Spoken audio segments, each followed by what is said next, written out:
What do you do if a loved one goes missing? My world is turned upside down when I find out about my wife's infidelity from the damning letter she left. This story is full of twists and turns that will make you question everything. And now it's all over again. Before reconnecting, both Rachel and John had undergone some major changes in their lives. Rachel had spent years focused on advancing her career, never really establishing close, personal connections. John, on the other hand, had lost his wife, Sarah, and found himself drowning in grief. These events forced them both to rethink their futures, wondering if it was too late to start over. Their families had been close for many years, and Rachel had long admired John from afar. After her sister passed away, she started spending more time with him, and the emotional support they offered each other eventually deepened into something more. Neither of them had expected this shift, but both recognized the uniqueness and comfort in their connection.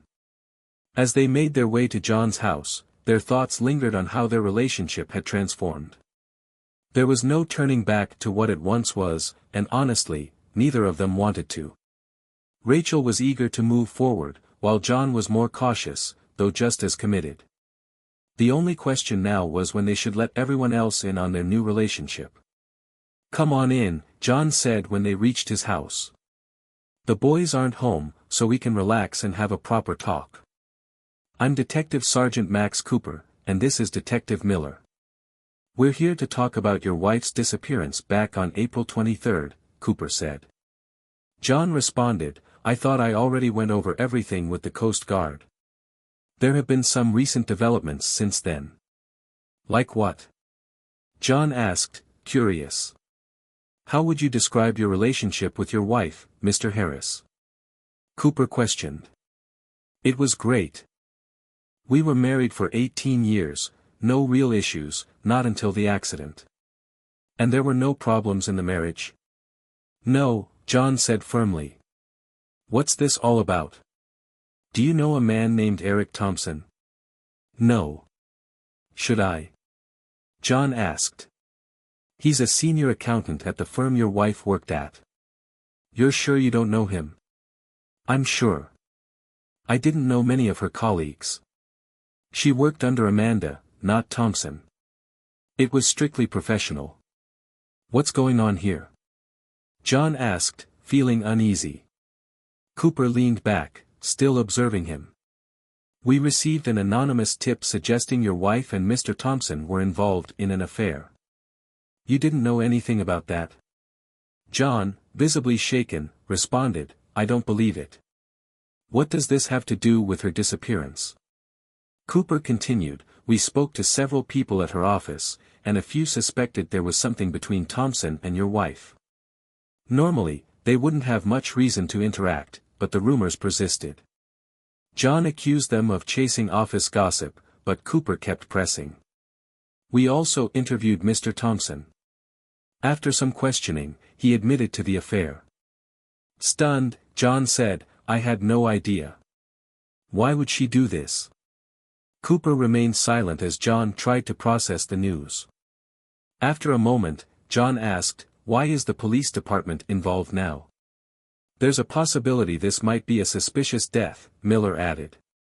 "Maybe you found out about the affair and acted out in the heat of the moment." "That's absurd." John shot back, furious. "I didn't know about the affair, and I'm not a murderer." "That's what a lot of husbands say," Miller replied. "Sometimes anger takes over, and bad things happen." "So am I a suspect?" John asked defensively. "Not at this moment," Cooper replied calmly. "We just want to go over the facts again, independently from the Coast Guard's report."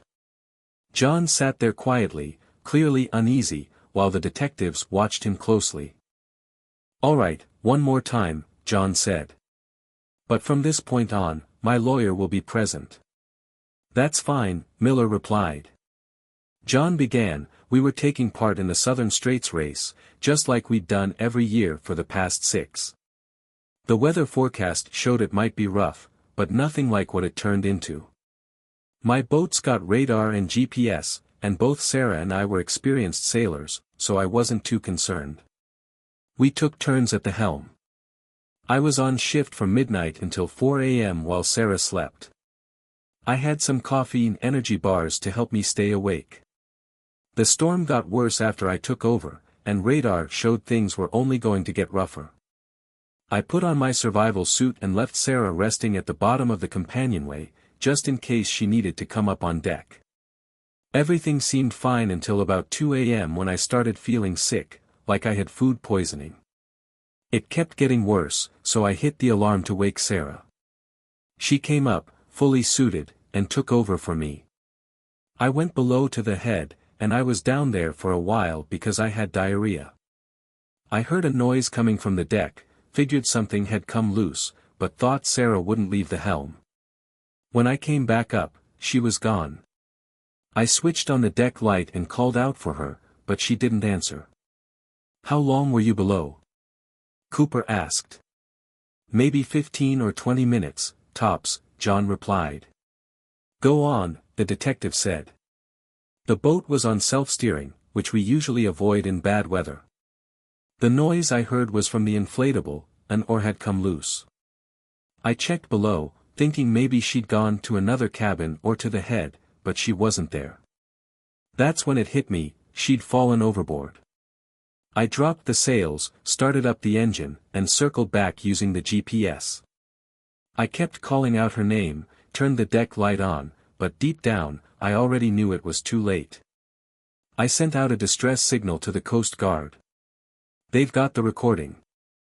I kept searching, but the waves were too rough. The Coast Guard arrived around 4 a.m., but by then, I was sure she was gone. Even with the survival suit, the water was too cold. I lost her. Her body was never found, correct? Miller asked, though he already knew the answer. John shook his head, looking defeated. Anything else that could help clear things up? Cooper asked. No, John responded. I'm just as confused as you about the affair, but I don't believe it had anything to do with her disappearance. As I mentioned earlier, Miller chimed in, an angry husband might seek revenge if he knew his wife was planning to leave him. Maybe you realized a divorce would cost you half of everything, including your business. For the last time, I didn't know about any affair. It was an accident. A horrible, tragic accident. The detective sat in silence, watching John closely. Was he telling the truth? They didn't have any solid proof to suggest otherwise, but if he had known about the affair, was it really just a coincidence that she disappeared without a trace? Coincidences weren't something they often believed in. That'll be all for now, Mr. Harris. Let us know if you plan on leaving town. This case is still open, Miller said. John stood, clearly frustrated. Next time, my lawyer's coming with me. I won't let you make me the scapegoat while you twist things to make 2 and 2 equal 5. He left the room, unable to slam the door because of the automatic closer. What do you think? Cooper asked his partner. Hard to say, Miller replied. It all comes down to whether he knew about the affair. Yeah, Cooper nodded. That's the critical piece. 3 months had passed since John had lost Sarah, and his life had been in turmoil ever since. First came the overwhelming grief, and then, a month ago, the bombshell of her affair with a colleague named Thompson. John understood why the police were suspicious. If he'd known about the affair, it would have given him a motive. Shifting from mourning to dealing with the fallout wasn't easy. Sarah's parents were devastated, especially her mom, who seemed to hold John responsible and had grown distant. The only real support he had left came from Sarah's younger sister, Rachel. Rachel, who had once harbored a teenage crush on John, had since grown into a confident, successful woman running her own interior design business. John's mother had also been deeply affected by Sarah's passing, but she had accepted it as a tragic accident, having already endured the loss of John's father during a business trip to Japan. She poured her energy into supporting John and his sons. Maya and Lucas, the twins, were handling their mother's death better than John was. Maya was focused on earning an academic scholarship, while Lucas was gearing up to join the family business. John hadn't yet told them about their mother's affair or the ongoing police investigation. After a small memorial service, a plaque was placed in a park near Sarah's parents' home. Her father appreciated the gesture, but her mother remained distant toward John, only showing affection to her grandchildren. Rachel started visiting John on weekends, encouraging him to get back into sailing, but he hadn't set foot on the Seafarer Lady since the accident. When he mentioned selling the boat, both Rachel and the boys protested, so it stayed docked and used. John found solace in his work at Harris Plastics, a company that specialized in packaging for industries like pharmaceuticals and cosmetics.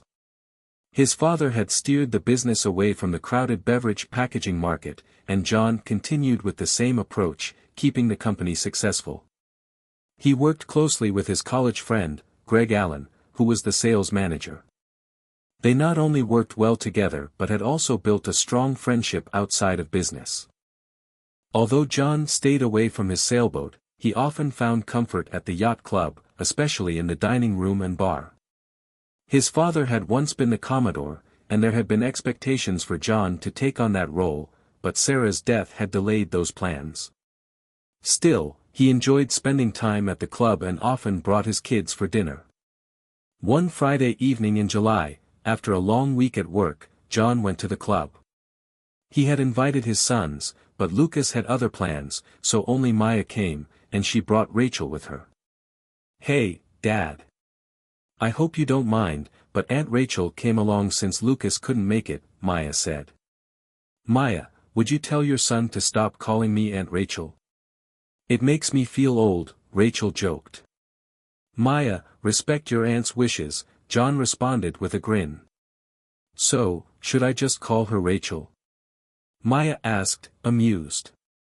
"Sure, or maybe something like babe or hot stuff," John joked, making the group laugh. It was the first time in months John could remember genuinely laughing. "Don't you even think about it, Maya," Rachel said, giving him a playful nudge. "You can call me Rachel or Ms. Carter, depending on the situation." Maya smirked and glanced at her father, and for a moment, they all shared a rare, light-hearted exchange. Friday nights at the club were known for seafood, and each of them ordered something different. The food, as usual, was excellent, and the mood remained relaxed until the dessert tray rolled out.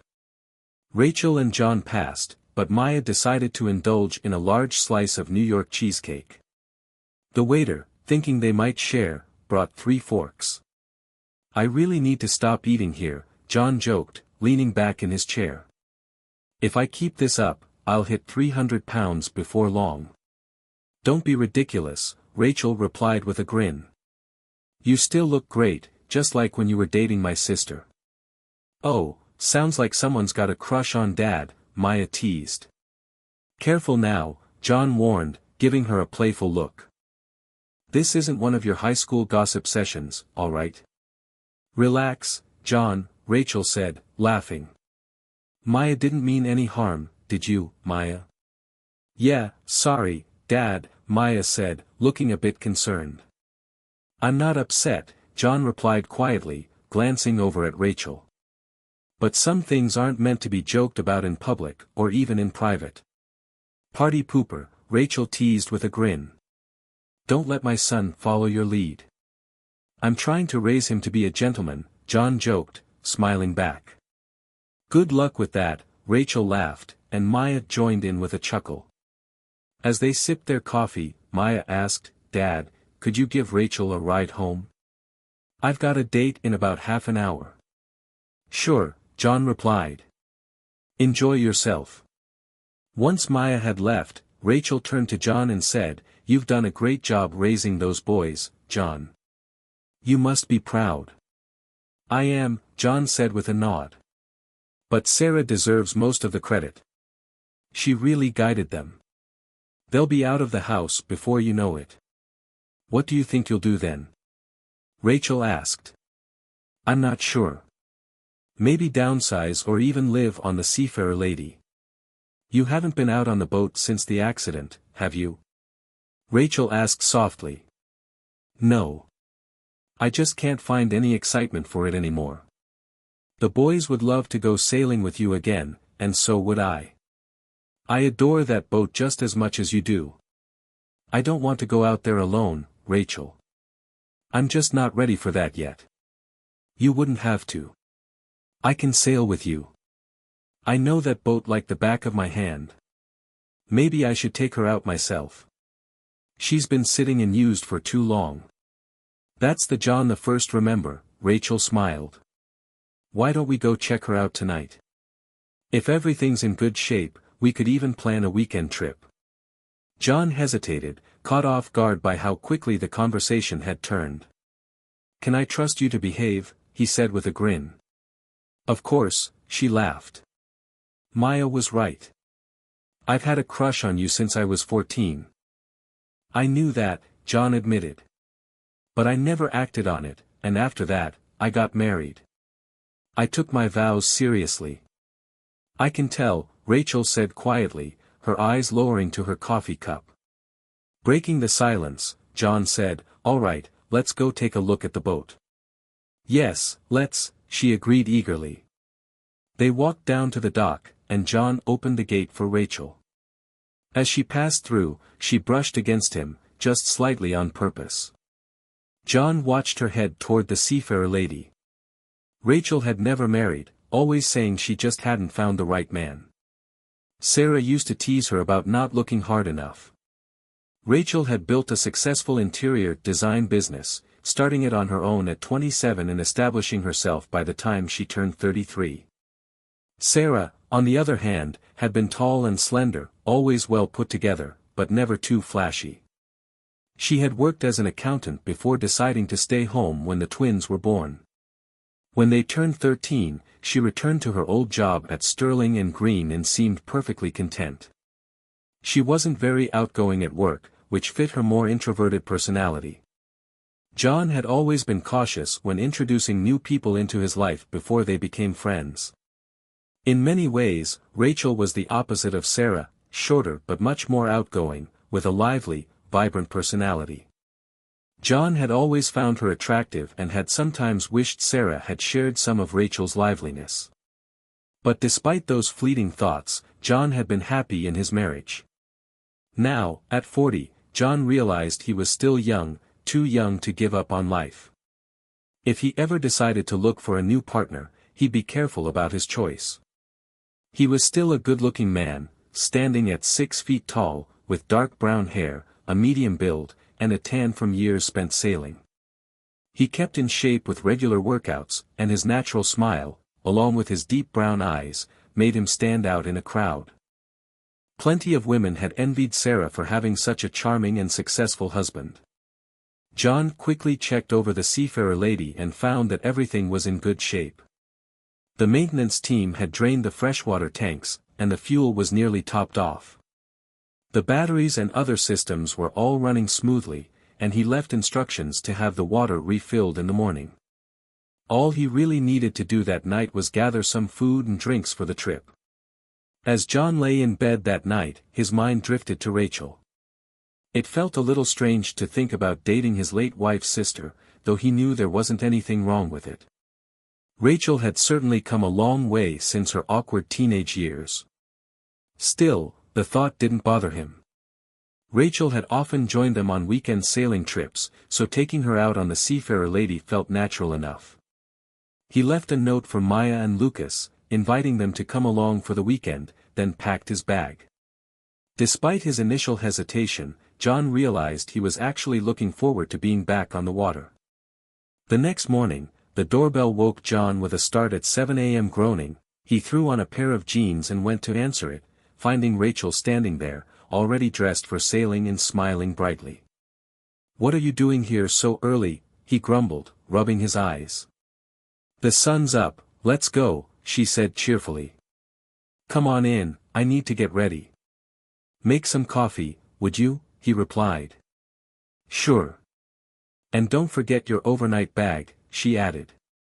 "I've already packed it," John answered. 15 minutes later, John was showered, dressed, and carrying his bag. The boys hadn't stirred, likely due to a late night.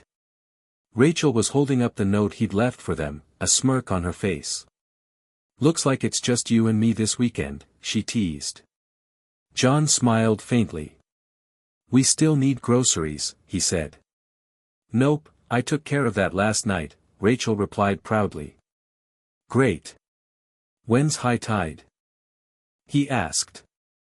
"Right about now," she confirmed, making sure they'd have an easy departure from the marina. Rachel drove them to the yacht club, chatting away while John sipped his coffee. Once they arrived, they loaded the supplies and their bags onto the boat under the cool morning sun. Rachel expertly untied the lines as John carefully navigated out of the marina using the bow thruster. The diesel engine purred as they set off toward the open waters of Georgia Strait. There wasn't much wind, but they didn't have any specific destination in mind. John kept the engine running as he scanned the horizon for a breeze. "Where do you want to go?" John asked as they stood together in the cockpit. "Someplace warm, sunny, and private," Rachel said with a knowing smile. John grinned, catching on to Rachel's intentions. He had been aware of her feelings for him for years. When she was 14 and he was 21, it had been awkward. Later, as she grew into a confident and attractive woman, he sometimes avoided being alone with her, but Sarah had always laughed it off. Now, with both of them single, the situation felt different. Since Sarah's death, Rachel had been checking in on him, helping with the boys, and taking care of household chores while managing her own business. John didn't mind. Her lively energy had been a welcome change after everything he'd been through. He saved his moments of reflection for quiet times, especially at night, when sleeping alone still felt strange, even long after Sarah's scent had faded from their bed. They had rarely been apart, often traveling together for trade shows to places like Chicago and Dusseldorf. His thoughts drifted back to the detectives. It was still difficult to fully grasp that Sarah had been unfaithful, but the evidence was undeniable. People had known, and people had talked. There was no escaping the truth. "A penny for your thoughts?" Rachel asked, snapping John out of his reverie. "Just reminiscing," John lied. "John, you've got to stop holding on to the grief. Your boys, and even my parents, have made their peace with it. You've still got so many years ahead of you, years that could be happy if you let them," she said gently. He nodded. "Yeah, I guess you're right. Is that what this weekend is about?" she asked. "Exactly. You're still young, and none of what happened was your fault. It's time to move forward, and you know I'm here for you," Rachel added softly. John smiled. "You've been an incredible support, Rachel. I don't think I've told you enough, but having you around has made all the difference." She returned his smile and gave him a quick hug. "So, where are we headed?" she asked. "I was thinking maybe Satena Island, anchor at Winter Cove," John replied. "Perfect," she said, her excitement clear. "All right. Take the helm, and I'll get us some coffee in Danish," John said as he headed below deck. He noticed the wind was finally picking up, meaning they could switch to sailing after their snack. John's father had bought the Seafarer Lady from a business associate who had to sell it during a tough divorce, and then he had modernized it. The boat had seen its fair share of family outings, proving itself dependable, even during the storm that took Sarah. John couldn't help but wonder if there was anything he could have done differently that night. But then there was the affair. Those thoughts tugged at him, creating a heavy weight he still carried. Returning to the cockpit with coffee in Danish in hand, they ate quietly, content to take in the view as they cruised west into Georgia Strait. Later, they turned south toward the Gulf Islands, watching out for ferry traffic. Once their snack was finished, they raised the sails. John and Rachel made a good team, smoothly hoisting the Genoa and mainsail. The Seafarer Lady wasn't built for speed, but it offered a comfortable cruise, which was all they needed. Though the wind was light, they made steady progress, gliding easily over the calm waves.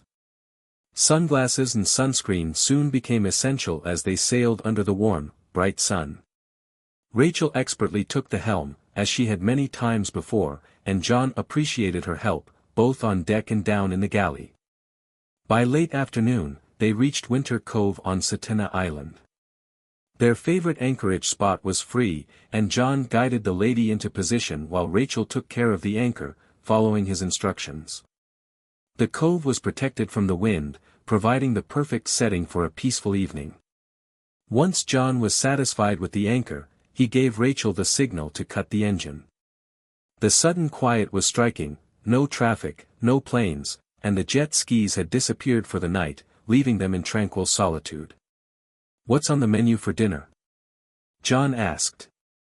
"Pork and beans on a paper plate," Rachel deadpanned, keeping a straight face. "You're such a liar." John laughed. "What did you actually bring?" "A nice selection of cold cuts, cheese, coleslaw, fresh rolls, and a lemon tart," she said with a grin. "Sounds like a feast," John chuckled. John groaned. "What about wine? Do you still have that Spanish red, Castillo something?" "Yep. Want to start with a bottle I already opened?" Rachel asked. "Sure. I'll take care of dinner while you set the table," John replied. They set everything up at the back of the cockpit, enjoying the last rays of sunlight. John grabbed the bottle from the cooler and uncorked the Spanish wine, letting it breathe for a moment. They clinked their glasses in a quiet toast. Despite Rachel's modest description, the meal was delicious, with plenty left over for the next day. "I'm glad you decided to do this," Rachel said, her voice soft in the evening calm. "Go sailing?" John asked, glancing at her. "Yeah, and for bringing me along," she smiled. "Wasn't this your idea?" John teased. "Or would you have come out here without me?" she questioned, raising an eyebrow. After a brief pause, John admitted, "No, probably not." "Any regrets?" she asked, her eyes searching his face. He smiled gently. "No." They continued eating in a comfortable silence, enjoying the wine and the peaceful surroundings. After a while, Rachel broke the quiet again. "John, have you heard of the 5 stages of grief?" John, caught off guard by the question, looked at her. "Yeah, I think so, denial, anger, bargaining, depression, and acceptance, right?" "Exactly. Where do you think you are in all that?" she asked gently. "I haven't really given it much thought," John replied, looking away for a moment. "There's no denying Sarah's gone, and I was angry for a while, mostly blaming myself. The depression hit me hard, but I'm working through it. The pain's still there, though." "Do you feel like you're getting close to acceptance?" Rachel asked softly. "It's more complicated than that," John said, his voice heavy with the weight of the truth he was holding. "I found out some things that changed everything." Rachel's expression shifted, realizing what he was hinting at. "She cheated on you, didn't she?" she asked, her voice edged with anger. John was a little surprised at how quickly she pieced it together. He nodded but didn't say anything. "That selfish, thoughtless woman." Rachel fumed. "How did you find out?" "I don't want the family to know," John said quietly. "It would hurt too many people. She's gone now, so what's the point?" "I agree. It would devastate my parents and your boys," Rachel added softly, her anger giving way to understanding. John hesitated for a moment, then explained how the police had brought him in for an interview after the accident. At first, it seemed routine, but then they started asking about some senior manager at Sarah's office. He didn't know the guy, but they hinted at an affair. Eventually, the man admitted it had been going on for months. Rachel was stunned. "How could she do that to you?" she asked, shaking her head in disbelief. "I had no clue," John replied. "The police even questioned whether I knew and did something to her because of it." Rachel sat quietly, absorbing everything. After a long pause, she asked, "Is that why it's been so hard for you to move on?" John nodded. "Yeah. It wasn't just losing her. I can't understand why she would betray me, the boys, all of us. Rachel sighed, her frustration evident. My sister was always selfish. We never really got along growing up. Maybe she resented me because I was the younger one, the unexpected kid who got a lot of attention. But when you came into the picture, I saw her plotting. You were a catch, smart, handsome, and set to take over your dad's business. She knew exactly what she was doing. John listened quietly as Rachel spoke, a touch of bitterness in her voice as she reflected on their shared history with Sarah. He chuckled softly, knowing Rachel wasn't telling him anything new about how she had felt back then. I was powerless back then, Rachel admitted, her tone more vulnerable. Too young and awkward. But you were always so kind to me. To me, you were my Prince Charming, even though I knew I'd lose you to my sister. I used to cry myself to sleep, wishing I was older or prettier. When you got older, Sarah stopped giving you such a hard time because she had me in the life she wanted, John said. You were never unattractive, John protested. You were just growing up. By the time you were 16, you were already beautiful, and you've only gotten more beautiful since then. I'm honestly surprised no one swept you off your feet. Rachel gave him a serious look. You don't understand. I was waiting for you. Every guy I dated was compared to you, and none of them ever measured up. John, taken aback, leaned back and sighed. You waited 20 years for my sister to screw up. Rachel nodded. It sounds crazy, I know. But Veronica had everything. She had you, the cars, the vacations, the big house, and she still took you for granted. I never realized, John admitted quietly.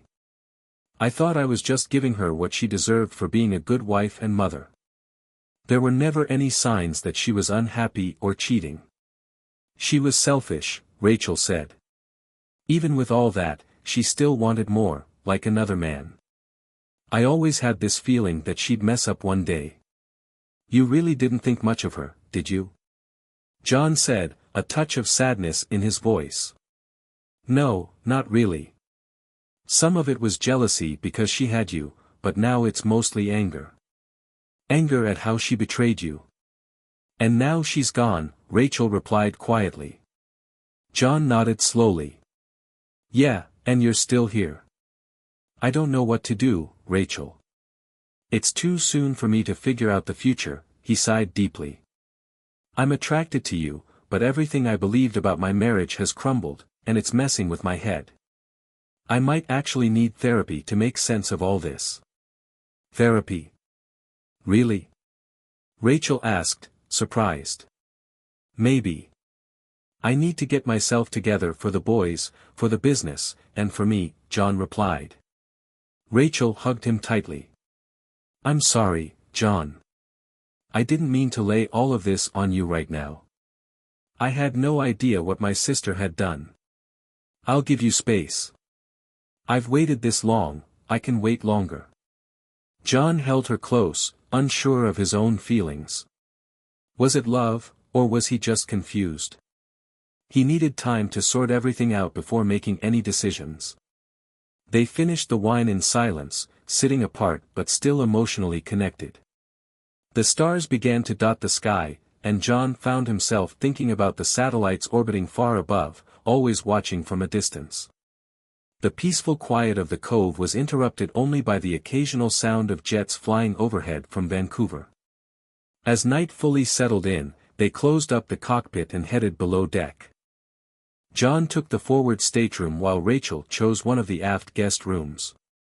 The boat could sleep 7 people, though in recent years, it had rarely been filled, usually just John, Sarah, the boys, and sometimes Rachel. John woke early on Sunday morning as sunlight filtered into the cabin. Realizing he wouldn't be able to fall back asleep, he grabbed some clean clothes and headed to the forward head for a quick shower and shave.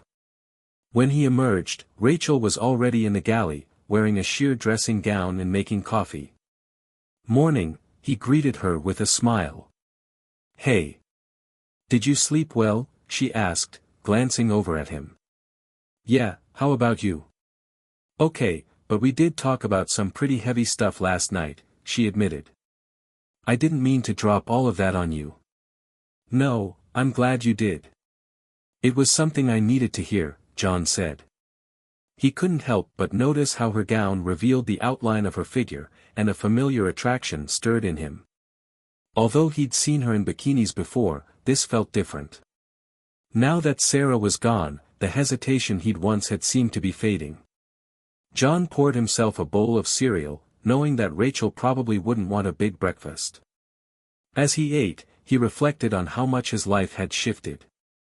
The grief that had once consumed him had slowly given way to a feeling of freedom, especially after finding out about Sarah's affair. For the first time, he realized he was free to explore new relationships, including with Rachel. When she returned, now dressed in snug shorts and a tank top, John teasingly asked, "Are you sure you'll be warm enough in that?" "I'll just add layers if I need to," she joked. Besides, layers are easy to take off. As they got ready to pull up the anchor, John found himself contemplating his change in mindset. Sarah's betrayal had broken his emotional attachment to her, but he still wasn't sure how long he should wait before moving on. Was he worried about what Rachel's parents, his own mother, or even the police might think? Or was it finally time to focus on his own happiness? They motored out of the cove, gliding through Active Pass and into the Georgia Strait, enjoying the calm morning with only a few boats around. Even though the wind was light, John and Rachel decided to raise the sails, hoping the breeze would pick up later. "Can you take tomorrow off?" John asked. "I could, especially since I've got my phone with me." "I'm thinking of playing hooky," she said with a grin. "Good plan." "I'll let the office know I won't be in either," John said. "We could find a place to stay and grab a nice meal in Nanaimo." "Sounds perfect." "There's a great pub by the harbor," Rachel suggested. "Good, that means I don't have to dress up," she smiled. "You look great no matter what," John replied. "Why, thank you." "So, what are you saying, Mr. Harris?" "That I'm stunning and every guy would want to be with me," she teased. "Or are you saying you're not interested?" "You know better than that," he laughed. "So, what exactly don't you find attractive about me?" she continued, playfully pressing him. "Rachel, how did I get pulled into this conversation?" John asked, smiling despite himself. "Well, John," Rachel's tone shifted slightly, more serious now, "I've been patient, but now I'm going to be persistent. You don't have a reason to hold back anymore." John studied her, recognizing the mix of humor and sincerity in her voice. Mostly serious, with just a hint of playfulness. She'd laid her feelings on the table, and now he had to decide if he was ready to pick them up, knowing that doing so would change everything. "Isn't this moving a little fast?" he asked after a pause. "No," Rachel replied firmly. "We don't have to make it public right away. I've waited 20 years, John. I'm 33 now, and the clock's ticking. I want you, and I want a child with you. How much clearer do I need to be?" John was taken aback by her directness. He'd never heard her speak so openly about what she wanted, especially the part about wanting a child with him. He wasn't sure how to respond. "You've made yourself clear," he said slowly. "But what exactly do you want me to say?" "You're supposed to tell me you've had feelings for me for the last 15 years and can't wait to get me into bed," she teased, her humor returning. "Is that all?" John asked, smirking. "One step at a time," she grinned. John turned away, gazing at the horizon as he processed her boldness. After a moment, he looked back at her. "So, how exactly does one go about screwing someone's brains out?" he asked, breaking the tension with a laugh. Rachel burst into laughter, the mood instantly lightened. She walked over, wrapped her arms around John's neck, and kissed him deeply. "If you let me, I'll show you," she whispered. "I'm looking forward to it," John said, pulling her in for another kiss. "You really mean it?" she asked, still a little unsure. "Are you taking back your offer?" he teased. "Never. You're mine, John Harris, and I'm not letting you go. John believed her completely. What are you thinking now? She asked. I'm just wondering how you're so sure. I don't want to let you down. Sarah used to brag about you after a drink or two, Rachel said with a mischievous smile. John's mood shifted, and Rachel noticed immediately. Are you embarrassed by what she might have said? She asked. Yeah. I didn't think she'd share stuff like that, John admitted. She was more likely to tell me than anyone else, Rachel reassured him. But let's not dwell on that. She's gone, and I'm here. I want to help you forget the bad and focus on the good. That's really all I can hope for, I guess. And I'll show you just how good life can be, she smiled. John laughed and kissed her again. He knew that healing and moving forward would take time, but with Rachel's determination, he believed he could get there. They spent the rest of the afternoon sailing toward Nanaimo harbor. By the time they arrived, John had mentally committed to moving forward with Rachel. They talked about lighter topics, though John knew there was still a lot to learn about this woman who was so determined to be part of his future. Rachel had pushed him to make a decision, either take the leap or walk away, and he decided to jump. She was thrilled but remained patient, understanding that they had too much in common for this relationship to fail. Later, as they strolled hand in hand from the pub, John couldn't shake the lingering doubts that gnawed at him. He had committed to Rachel, but what kind of commitment was it? Was it just about the physical connection? He knew Rachel saw it as something much deeper. You're awfully quiet, Rachel said as they reached the dock. Maybe I'm having second thoughts, John admitted. I feel guilty, like I'm somehow cheating on Sarah. I know it sounds ridiculous, but that feeling's still there, eating at me. Rachel stopped, looking at him with genuine sadness. I don't want to push you into anything you're not ready for, she said softly. I know what I want, but not at any cost. I'll give you the time you need to figure things out. John smiled. You're special, and I do love you. I'm just not sure what kind of love that is yet. Rachel smiled back, willing to be patient again. She knew that when the time was right, she wanted it to be real. They boarded the boat and went below to the lounge. John poured them each a glass of brandy and turned on the TV. They sat quietly, watching a PBS special about a rock star, using it as a distraction until it was time for bed. John kissed Rachel goodnight and headed to the forward stateroom. Rachel lingered in the lounge, thinking about how close she had come to securing John's commitment, but she knew better than to push further that night. Pushing too hard could ruin everything. As she reflected, Rachel wondered how much longer she could wait. If John wasn't going to fully commit, she knew she might have to move on with her life.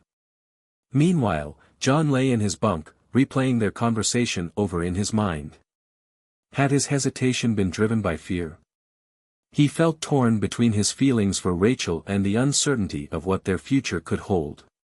Sarah's betrayal still haunted him, and even though he knew she had been unfaithful, it didn't give him the peace he had hoped for. The image of their once perfect marriage felt shattered. After hours of lying awake, John finally got out of bed. He noticed the lights were off, and Rachel's door was closed. Grabbing a beer, he slipped on his headphones and let the soft music try to calm him. Eventually, he drifted off into a vivid dream. He saw Rachel in tears, smelled Sarah's familiar scent, and felt a soft kiss that startled him awake. When he opened his eyes, Rachel was kneeling beside him, smiling.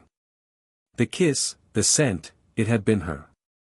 Rubbing his eyes, he pulled off his headphones. I must have dozed off, he muttered. Rachel grinned and held up his half-empty beer bottle. Did you drink yourself to sleep? What time is it? He asked, glancing around groggily. About 2 a.m. Couldn't sleep either. John shook his head. No. You. Same here. You were having quite the dream, she said. Talking in your sleep. Sarah never mentioned you did that. John leaned in slightly. In the dream, you were crying. I wasn't crying, Rachel reassured him, gently. Must have been just in a dream, John said, hesitating before he added, I didn't want to hurt you in the dream. Still kneeling beside him, her arms resting on his leg, Rachel looked up at him. You care about me, don't you? She asked softly. You know I do, John replied, his voice steady. I'm just trying to figure out if it's something more. After a quiet moment, John met her eyes and asked, Rachel, will you stay with me tonight? She nodded and helped him up, leading him to his stateroom. This was the moment she had been waiting for. The next morning, John woke up with Rachel beside him, her body pressed against his. He glanced at the clock, it was past 8 a.m. His thoughts returned to the previous night and the dream. What did it all mean? He wasn't entirely sure, but one thing was clear, he had made love to Rachel, and it felt right. Rachel stirred and smiled at him. You're awake, she said softly. John nodded. I've been thinking about last night. I wanted it to be perfect for you. It was, she said, stretching with a contented sigh. I've never felt better. John smiled. I don't want this to be a one-time thing. I can't do that. Rachel grinned. Did you really think I'd be okay with just one night? John sighed. I don't know. My head's a mess. Rachel wrapped her arms around him, pulling him close. I'll make it better, John. I promise. He hugged her tightly. I believe you, Rachel. I really do. Later that morning, as they sailed toward Howe Sound, Rachel stood behind John, her arms wrapped around his waist while he steered the seafarer lady. The wind had shifted west, helping them along on their journey. It was a quiet Monday morning, with barely any other boats on the water. As Rachel thought about the night and morning, she marveled at how quickly their relationship had transformed. What had started as an unexpected moment had now turned into something deeper, real love, far beyond what she had ever imagined. Making love to John had confirmed it for her, he was the man she had dreamed of for so long. They reached Fisherman's Cove at half-tide, making the docking process easier. Rachel swiftly tied up the boat, and together they quietly loaded their gear onto a cart before heading for the parking lot. The drive back to John's house was silent, both of them deep in thought about how much had changed. Their relationship was different now, and there was no going back. Even though it was a big step, neither of them wanted to return to how things had been before. When they arrived at John's house, he invited Rachel inside, knowing the boys wouldn't be home for a while yet. Mrs. Campbell, the housekeeper, greeted them, surprised to see them back so early. John and Rachel made their way to the deck, where they could talk privately over glasses of wine. After a few moments of silence, John finally asked, So, what happens next? Is it too soon to tell the boys or our parents? Rachel thought for a moment before answering. Probably. I don't think we need to rush into telling anyone just yet. We're still getting used to this ourselves, and there's a lot we still need to figure out about each other. John smiled.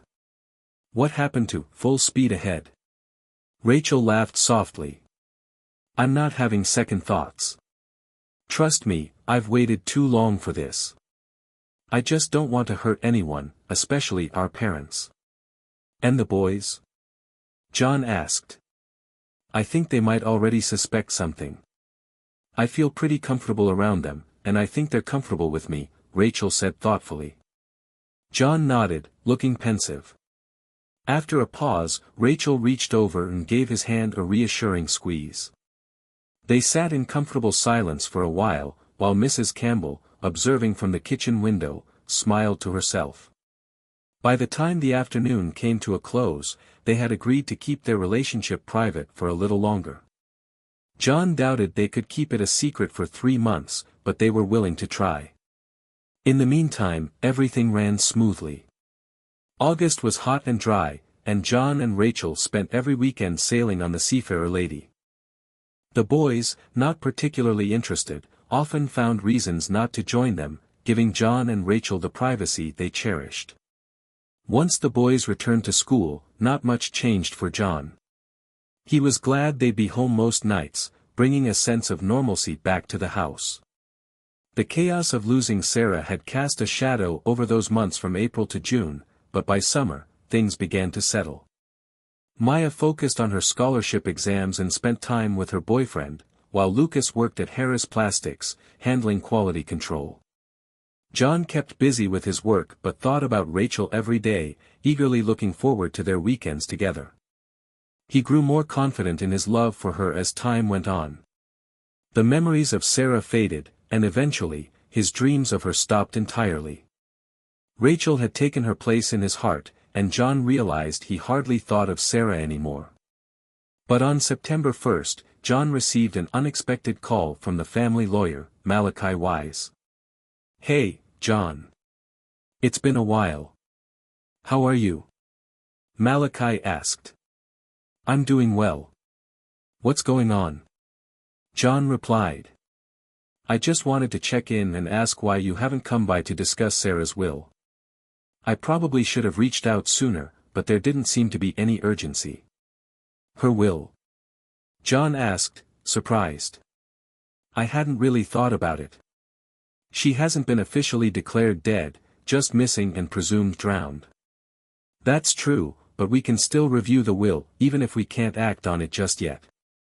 Let's set up a time to go over it and tie up a few loose ends from her estate." "Friday morning works for me," John agreed.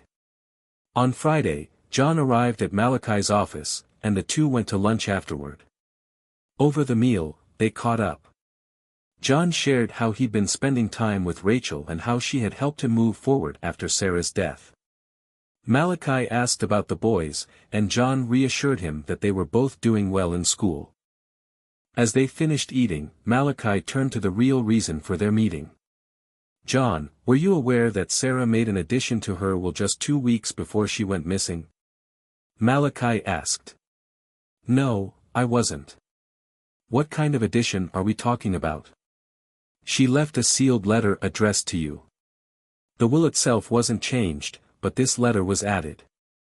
Since you already have a copy of the will, you can read the letter now if you'd like." John looked puzzled. "And this was just before the accident?"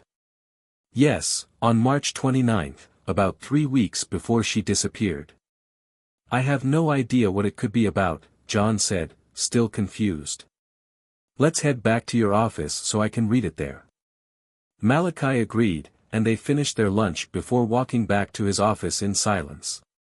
Once inside, Malachi asked his secretary to hold all calls and close the door behind them. He sat down at his large cherrywood desk, inherited from his father, exuding the air of an experienced attorney. He pulled out a folder, placed it on the desk, and opened it. Inside were the original will, a cream-colored envelope, and a few other documents. "Nothing in the will has changed since you and Sarah filed it," Malachi said. "You probably have a copy at home or in a safe deposit box." "Yeah, I've got both," John confirmed. "Good. The only new addition is this envelope. I don't know what's inside, so if you'd like to read it privately, I can step out." "Thanks," John replied as Malachi quietly left the room, closing the door behind him. John stared at the envelope, his name written on the front in Sarah's familiar handwriting. He hesitated, unsure of what the letter might reveal, but eventually his curiosity took over. Using Malachi's letter opener, he carefully sliced it open and pulled out several pages filled with Sarah's neat script. His stomach tightened as he began to read. "My dearest John, by the time you read this, I will be gone. I'm so sorry for the pain I've caused, but I need to explain why. Earlier this year, I was diagnosed with ovarian cancer. My doctor was honest with me, my chances of surviving were only 1 in 5. I made the selfish decision not to pursue treatment. I couldn't face chemotherapy or radiation, nor the pity of others. I decided to let the cancer run its course and end things on my own terms. I kept this from you and everyone else. I didn't want anyone to know. I've also been selfish in other ways. Shortly before my diagnosis, I started an affair. It doesn't matter with whom, and no, you don't know him. I did it for the thrill of something forbidden, but it was reckless, and I regret it deeply. I thought I could end it quickly, but it lasted longer than it ever should have. Comparing him to you, he came up short in every way. It wasn't worth it, but I did it for me. I've struggled to write this letter for weeks. I know my time is running out, and you may have noticed changes in me already, but I can't let this continue. I love you, John, even if I didn't always show it the way you deserved. Please don't share this letter with our children or my parents. They will learn about my illness from the autopsy. You will move on, John, and there is someone who loves you more than I ever could, Rachel. She's loved you from the start and would never hurt you like I did. With her, you'll find the happiness you deserve. Take care of yourself and our children. Goodbye, my love. Sarah. John set the letter down, tears streaming down his face. It answered all the questions that had haunted him for months. He could almost see Sarah stepping off the seafarer lady, choosing to end her suffering. He didn't know how long he sat there, overwhelmed by the weight of her confession, until a soft knock on the door pulled him from his thoughts. Come in, John said, wiping his eyes as Malachi stepped in with a concerned expression. Are you okay? Malachi asked gently. I don't know, John replied, sinking into the chair. The letter, it's a confession. Sarah had terminal cancer and planned to end her life. She never told anyone. But there's more. More. Malachi leaned forward. John handed him the letter. Malachi read it quietly, his eyes widening as he took in the shocking revelations. When he finished, he shook his head in disbelief. I never would have guessed, Malachi said softly. John, there's something else I should mention. 2 months after Sarah disappeared, the RCMP contacted me. That's when I found out about her affair. They asked if I knew the man involved, and when I said no, they told me he had confessed and hinted that I might have had a motive to harm her. John was stunned. And I denied knowing anything, of course, and they let me go. I haven't heard from them since. You should have told me, John said sharply. That put you in a tough position. I know, but I didn't think they'd suspect me of anything. Don't be so sure. The police sometimes take their time building a case. You should act now. What do you think I should do? John asked, now fully engaged. I recommend we go to the RCMP with this letter. It shows that Sarah intended to end her life due to her illness, which would weaken any motive they might think you had. All right, John agreed. I haven't heard from them in months, but I'll follow your lead. Malachi arranged a meeting with Detectives Cooper and Miller at the RCMP headquarters. They presented the letter, along with a sample of Sarah's handwriting. After carefully reviewing the documents, the detectives seemed convinced that Sarah had planned to end her life because of her illness. An hour later, John and Malachi left, feeling confident that the case would soon be closed. Malachi promised to petition for an official end-of-life certificate. There wasn't much to distribute from Sarah's will, mostly her jewelry, clothes, and car. John decided that Maya would inherit the car for her commute to school, and the jewelry would be saved for his children's future spouses, except for a diamond pendant Sarah had left to Rachel. It was a piece Rachel had always admired, and in a strange way, it felt right. The letter gave John a sense of closure. He finally understood why Sarah had made the decision to leave, though part of him still wished she had given him the chance to say goodbye. As for her affair, that secret would stay between John, the police, Malachi, and Rachel. He had no intention of tarnishing her memory with that truth. When John got home, he called Rachel. Can I come over? There's something I want to show you. Of course, John. When will you be here? She asked. I'll be there in about half an hour, he replied. I'll make sure I'm free. I'll have something ready for us, Rachel said warmly. True to his word, John parked his car outside Rachel's townhouse 30 minutes later. As he approached the door, it opened before he could knock, revealing Rachel, smiling brightly. "Hey, love," she greeted him, wrapping her arms around his neck and kissing him deeply. "Hey," John replied softly. After a few more kisses, they sat together on the couch.